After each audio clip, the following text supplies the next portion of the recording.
तर पाहूयात पुढची मोठी बातमी। अजित पवारांच्या मृत्यूबाबत मिटकरींकडून शंका व्यक्त करण्यात आली आहे। ट्रॅफिकमध्ये अडकलेले 2 पायलट कुठे आहेत? साहिल आणि यश हे 2 पायलट कुठे आहेत असा सवाल त्यांनी उपस्थित केलेला आहे। तर सुमित कपूर नावाचा पायलट कुठे आहे? विधान परिषदेत मिटकरींकडून शंका उपस्थित केली जाते।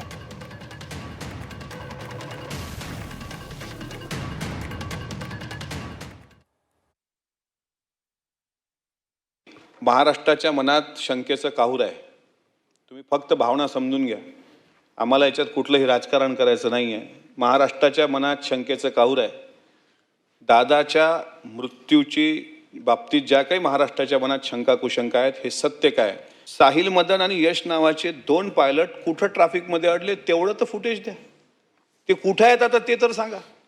तो कपूर सुमित कपूर कुठं गायब झाला ते तर सांगा। हे महाराष्ट्राला कळलं पाहिजे कुठं आहे।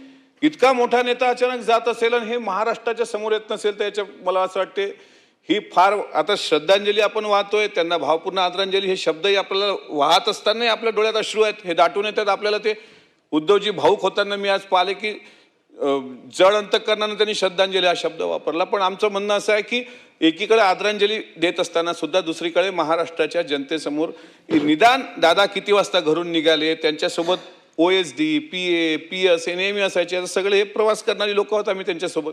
मी स्वतः 9 ते 10 प्रवास दादांसोबत केले।